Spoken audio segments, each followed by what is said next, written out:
Hello YouTube! Today I'm taking a look at Ark Survival Evolved, which is an early access game on Steam that I picked up recently, and it's pretty interesting. It's got some issues, but it's got a lot of strengths too. So, without further ado, we'll step right into what the game actually looks like. So, here we are in the actual game. This is kind of what you'd see if you're just starting up the game for the first time. A lonely stretch of beach. And that sets the tone for this whole game, really. It's a survival game, and I think you can actually see a dinosaur off there in the distance. There are dinosaurs in it, which is, I feel like, the game's big selling point. So the idea is that you're dropped alone into this deserted island, and you have to make a living for yourself somehow without getting killed by dinosaurs. I hear a dodo around here somewhere. Which is good because dodos is the easiest thing to kill. And you'll need to kill things in this game to get XP and level up so you can unlock the trappings of civilization. Yeah, that's a brontosaurus. Not going to mess with him. Technically an herbivore, but he will stomp you into paste if you mess with him. At least at the level that I'm at. So, as you may have guessed, this game has a level progression system, which is alright, and it dictates the way in which you go about surviving on the Ark. The Ark is the name of this island, I guess. Also, there's drop pods and obelisks and weird shit, which is another part of the game's interesting selling point. Rather than just being like, you're a prehistoric dude in a lost island, it's actually got kind of a sci-fi feel to it, where if I open my inventory here, I have a specimen implant. I'm apparently some kind of test subject dropped onto this island by an unknown power. And all of this is, personally, I think is really interesting. They could have just done the dinosaur thing and been done with it. But then they've added what actually integrates really well as this whole kind of sci-fi experiment thing. You can see that beam of light up there is a drop pod that they periodically appear all over the island. There's weird shit in them. I built this little hut, which is another thing that the game does. Part of the way you survive is by building structures and campfires, and I have several implements like this pickaxe or this hatchet. Got a spear, of course, here. You can do things like grow crops, which I've started here, but, well, that takes a long time, I guess. I've built a larger house over here. And so the survival mechanics work pretty well. If I pull up my inventory again, I can see down here on the bottom right, I've got a variety of stats that I have to maintain. In addition to just health, I've got food, water. Torpor is basically how stoned you are. There's items called narco berries that will make you pass out if you eat too many. And you have to maintain all of those various statistics in traditional survival fashion. So like I can go over here and I've got a water skin, so I can use that to drink. If you see, again, in the bottom right, even when I'm not in my inventory, I can see indicators of where all my stats are. And for the most part, all of that works well. The game tells you what you need to know pretty quickly and efficiently. I will say, at the current early access point, there doesn't seem to be a tutorial, and some of the things are not as intuitive as one might like. Once you get to know the game's interface, it's pretty easy to navigate, but there's some things that you don't really know going in. So this is the inside of my house. I'm just kind of wandering around while I talk. You've got to build storage boxes to store crap. Stuff decays at a fixed rate. Let's see, I guess I don't have anything that decays in that box, but if I go over here, like this egg will decay in 7 days, which is a very, very long decay time. Eggs last forever. But like meat, 6 minutes. I'm about to spoil that one. So you are in pressure to use stuff and collect stuff as you need them, because they'll decay, which I think works pretty well. It doesn't decay so fast that you feel constantly frustrated because you don't have what you need and can't maintain what you need, but it also means that you can't just sit on stuff for ages and expect your meat or whatever to just keep forever. So all that works well. Um, so let's talk stuff that's not great.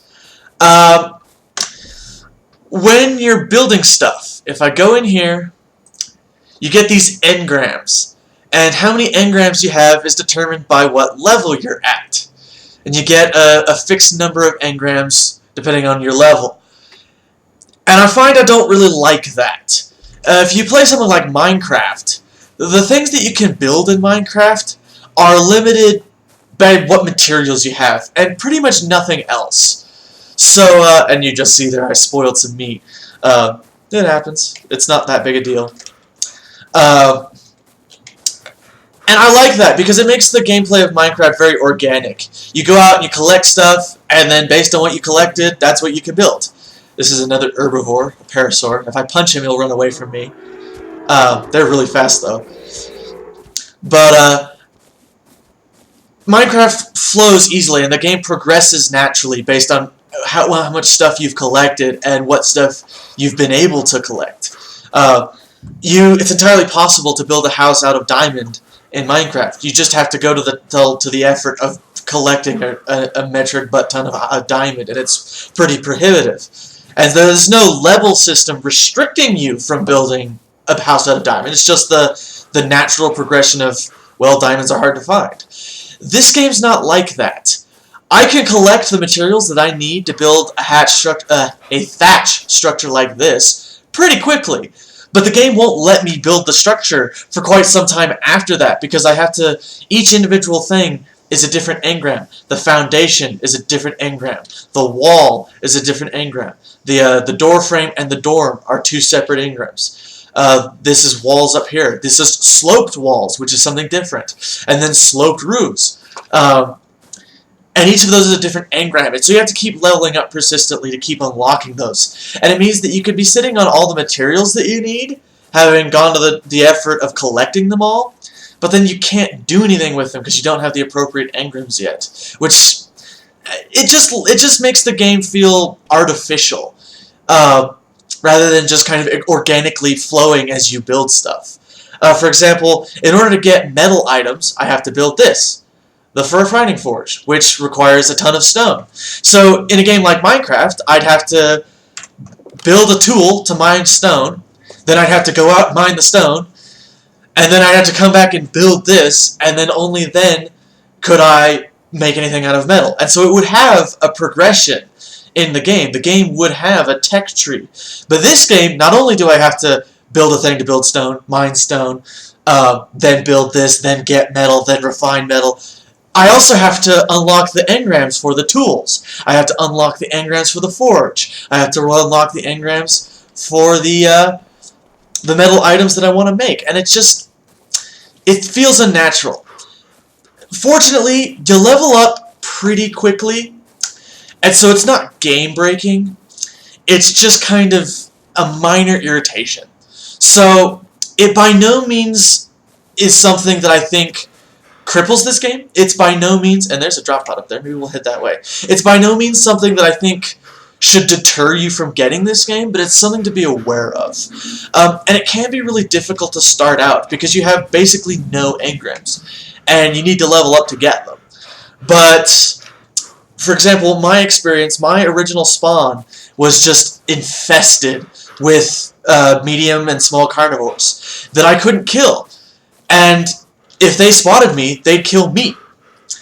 And it was really frustrating because I couldn't kill anything, so I couldn't level up very quickly. You do gain experience for crafting things, you just don't gain experience very quickly. This is another herbivore. These things are really, really tough, and so I found I had a lot of trouble killing them. They were another creature that I really struggled with. No, this looks like I bet this is Dillosaur, which is one of the carnivores. So let's kill him! In the face. Oh, God damn me. Oh, broke my spear. In the face. Aha! I killed him. Oh, but there's another one somewhere. I want to see again. That would be really nice if I could see again. Aha! Killed him. So, yeah, they're a pain in the ass because they spit in your face and you can't see shit. And then you harvest scrap for their bodies. It's also frustrating if you're in the position of not really feeling like you can kill anything, because you can't get things like hide and meat, like I was just getting there. And so the introductory portion of the game can be really frustrating. Once you get established, it's not too bad. For example, I have all the engrams I need to make various weapons and crap to help protect myself. I've got some clothes, which don't provide much armor, but they help. And so now that I'm in this position, I've also got the engrams to build structures. So I've got a safe place that I can go. Triceratops. Took a dump. That's another thing, you just randomly take a dump, which I'm actually going to pick that up, as gross as that sounds, because I use it for fertilizer for my farm. So I guess I haven't actually done any really resource collaborating. So you go up to stuff and you beat on it, and I just broke my hatchet, so I'm going to repair it. You can also use the pickaxe. You get different, you have different drop rates depending on which gathering item you use. So the hatchet tends to get wood from trees, the pickaxe tends to get thatch, which I like because it means that there's kind of organic way to you're not just screwed over by growth rates if you need a rare drop. You'd be like, oh, I need a lot of wood, well, I'll use my hatchet. Oh, I need a lot of thatch, I'll use my pickaxe. I don't know. So the yellow ones are level 45? Is that what it said? Yeah, level 45, which I'm not high enough level to open this, which is kind of frustrating. When you first drop into the world, the only drop crates that you can open are the white ones, and it can be really difficult to tell which ones have a white beam, especially in the middle of the day. At night, it's not too bad, but and speaking of night, this game, unlike Minecraft, there's no way to skip the night, at least not at the level I'm at. If there is one, I haven't unlocked it yet. And so you kind of just have to risk going about at night, which it's not bad. I mean, the game is trying to make you survive, so being able to skip one of the more dangerous parts of the day-night cycle does kind of undermine that. But we'll pull out my torch here on the subject of night. But at the same time, sometimes you feel kind of limited in what you can do at night. And this is a game where if you die, you drop all your stuff wherever you died. And if you don't have the means to go back and get it, or if there's a large carnivore just sitting on it, then, well, whatever you were carrying is just down the drain. But I'm actually out of food right now, so eat some of this meat that I've acquired. Oh, and I took a dump, which is one of the funniest parts of this game. You just randomly take a dump, and you can pick it up. You can eat your own crap. I don't recommend that. A better use of it is to gonna get some water with my water skin. You can actually drink by just submerging yourself, which actually puts out my torch. Once you unlock the water skin engram, you can drink by just being in shallow water and filling your water skin. Which, it works. So let's see, what else about this game is interesting or difficult? Well, this game is really graphically intensive. Right now, the graphics are mostly behaving themselves. The animations mostly work. This guy's just chillaxing, wandering around. You know, if I do stuff like this, you get glow on the water. It's pretty. It looks good, but it's really hard on your computer. I've got a pretty powerful computer. I mean, it's not super cutting edge, but it's pretty powerful. And I struggle. I have to turn the graphics setting down on this game. And maybe some of the optimization stuff will be improved over time, but it's got issues. Sometimes the textures won't load, and I heard a dodo. Oh, a dodo being hunted by a dodo. Alright, come here, you. I busted my boots. That's not cool, man. Give me your meat. Alright. Hey look, Dillo killed a dodo. Imagine that. Dodos get killed by absolutely everything in this game. Speaking of dodos getting killed by everything, this game has a whole predator-prey hierarchy that's actually really cool. Sometimes, like I've run into a T-Rex a couple times, and if you're the only thing around, a T-Rex will just murder the crap out of you. But if there's a large herbivore or something, something with more meat than you, whoops, not the right thing there, then the T-Rex will actually ignore you and go after whatever's more worth its time, which I actually really like, because it means that you can actually distract large carnivores by running past other things that the carnivores are more likely to eat than you. And so the game does a really good job of making the dinosaurs and the other wildlife really feel like there's actually part of an ecosystem that now you've been dropped into and are part of too. And, you know, when you start your way down at the bottom of the food chain, you kind of have to work your way up. And I took a dump again. Imagine that. That's something I could be doing right now. I'll go put all this crap into the crop plots for fertilizer. But, back to the graphics thing. Textures won't always load, and that's kind of weird. The game also sometimes just freaks out, so that one's full, and you find that you suddenly won't be able to. Let's see if I can repair that. You won't be able to move for a few seconds, and you'll just be frozen, which is I've never had the game crash outright. It's just something you have to deal with, and again, it's early access, so this is probably stuff they're going to fix. I did have the menu crash once, but as crashes go, that's pretty inconsequential. That's a parasaur. For a second, I thought that might be a carnivore. You get to the point where you're like, oh, what is that? Because if it's a carnivore, they might just bite your face off. If it's an herbivore, you can go about your business unmolested. So yeah, good game. Looks great when the graphics are behaving themselves. The building system is pretty intuitive, works well. I mean, I built this house here with a couple different rooms, windows, cooking pot.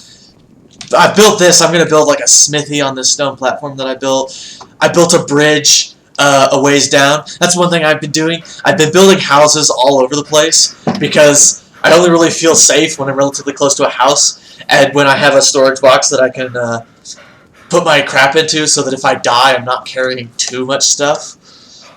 So we'll run down the beach to my other house.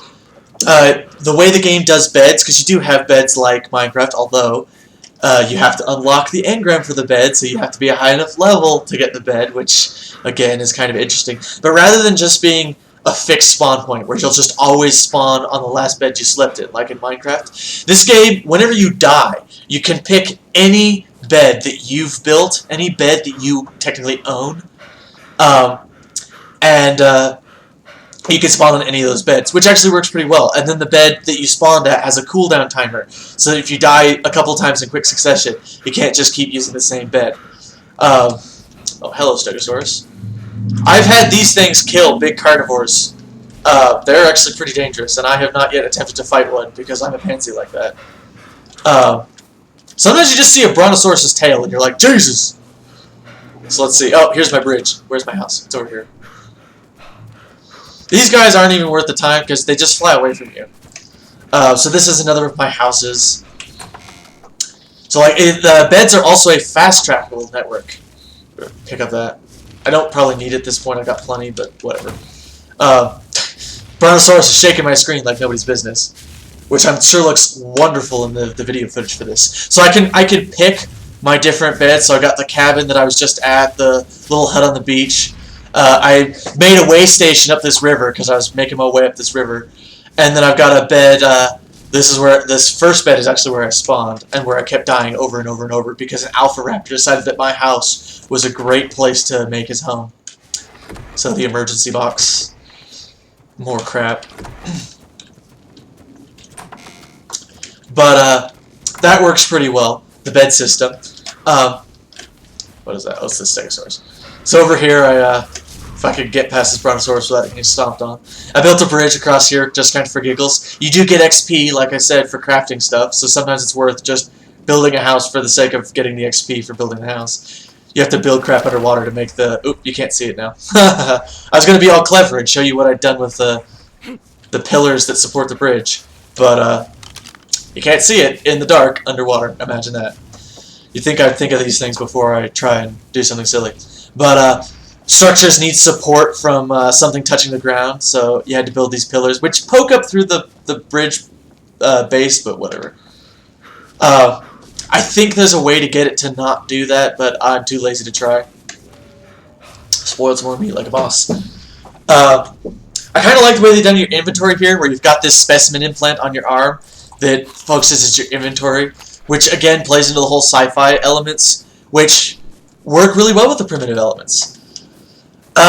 So then I guess maybe the last thing to say about what's really great about this game is this game has an enormous amount of content. So I've got all this stuff that I can gather, and there's way more stuff that I can gather than what's in my inventory right now. I've got all these primitive tools in my inventory right now, but the game goes way beyond that.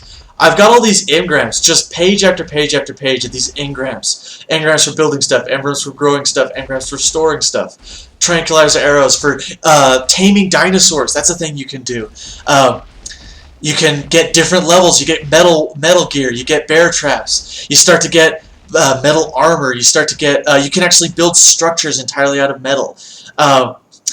Then way down here at the very bottom, you start to get guns. I don't know if you can really see that silhouette, but I mean that's a handgun, assault rifle. You can get somewhere around here. There's an automated turret. There it is. There's the auto turret. So then you can build generators to power that. You can refine gasoline. And so the game has a huge amount of content. And again, this is early access. To be honest, if they released this game right now, with the amount of content that's in the game right now, with the amount of engrams, with the amount of harvestable materials, this game would be a great game right now. I've talked about some things that I don't really like, but really, it's still pretty awesome. And it looks good when the graphics are behaving. And again, early access, they're probably going to fix that. Another thing that I haven't really talked about, because it's not something that I've actually done myself, you can tame and ride dinosaurs. And that's one of the game's big selling points. It involves trying to knock a dinosaur out. So like my slingshot, shooting baseball rocks, which I just realized that if you take the slingshot out, you lose the torch. Although this is what it looks like at night. It's doable running around without a torch in some situations. Certainly when you're on the beach in the moonlight. Which again, graphical effects, pretty sweet. But anyway, the slingshot, you can, if you hit dinosaurs in the heads enough time with slingshots, with the stones from the slingshot, you can knock them out, and then you can force feed them tranquilizers, and there's harvestable berries called narco berries that knock you out, and you can ultimately tame a dinosaur by keeping them unconscious and feeding them whatever they like to eat. I haven't done that myself because you have to have a lot of engrams to really pull it off. For example, you kind of need a slingshot or tranquilizer arrows or something that can knock them out. Here, I'll pull my torch back up so that we can actually see. And then you can build saddles and stuff to ride them. They level up just like you do, and they can increase their stats just like you do, which sounds really irritating. But like I said, I haven't actually done that myself. Another thing that the game has that I'm not really participating in right now, the game is a multiplayer game. There are global servers that, you can have a whole bunch of people playing on the same arc at the same time. You can form, they're called tribes, but they're clans or guilds, just like any other online game. I have not played that. Honestly, I'm not a big fan of the multiplayer elements in games like this. So I'm just playing by myself. There's no one else on this in this world, but the game does have a tribe manager system that I can look at. So I'm a Garador of the Strong Claw tribe, but there's nobody else in my tribe, obviously, because I'm alone, forever alone. But anyway, if you are into those kind of stuff, I can see where the game could benefit from that. You have shared tribal ownership, depending on the way your tribe leaders want to set stuff up. So I believe, look at my stuff here. Yeah, it says owner, Strong Claw tribe. Personal owner is me, and that's my character's name. So, if you could have a bunch of shared resources within a tribe, you could protect yourself from other tribes by banding together. You can make war bands. I mean, you can tame a T-Rex and then ride a T-Rex into battle, which doesn't really have a use for me playing alone, except insofar as I could try and kill other T-Rexes or something with a T-Rex. But if you wanted to have a whole tribal war going on, I wouldn't be surprised if that's something that would happen on the multiplayer servers. So if you are into that stuff, like I said, I'm not, but if you are into that stuff, I think the game offers even more content on the multiplayer front. in the way that you can interact with other players. So yeah, really great game. Like I said, if they released this as an open release game right now, it'd be great. The fact that it's still in early access, that they're still adding content, that they're still patching bugs, that they're still optimizing the game's engine, I expect this game is going to be a really great game when it's finished, because it's pretty damn good right now. And I'm really happy. I should mention this. I'm really happy to see an early access game that's actually a game. It's not just a bunch of fragmented pieces of a completely unfinished product. This is a game. It's fun to play right now. They're adding more content and crap, but it works as is. Graphics look great. I suspect they're going to get better. The optimization is going to improve so that people with lower level computers are going to have an easier time of it. Oh, like that, my game just glitched out a little bit. That happens. I have not yet had it actually crash when doing that, which is a good sign. But it's just one of those things. There's a tremendous amount of content ranging from your primitive weapons and gear all the way up to, gasoline-powered generators and auto turrets and cool stuff like that. You can tame dinosaurs, you can ride dinosaurs. There's just a huge amount of stuff to do. The survival mechanics work well. The information that you need is available in the game's interface. The building mechanics work well. Oh, broke my torch. Luckily the sun's coming up. But you get a little green. Let's see if do I have anything I could build with? I could build something, but well, actually, let's do this. So I'll build a tap that I could put on my thing and just show you kind of how that works. So I built a stone irrigation tap, and it's going to tell me that it can't be placed because it needs something to snap to. It needs a pipe to snap onto. But you see how it gives me an icon and I can move it around. And then I move over to the pipe and it snaps onto the pipe. So if it's part of a structure, it'll automatically build into the structure. All of which I think works really well. So, I think I've done enough beating around the bush. I hope I didn't ramble too badly. Ark Survival Evolved, great game. It's got some issues, but if you can work past the issues, and they're not big issues, a lot of fun, a lot of content. I expect it's going to get better since it's still in early access.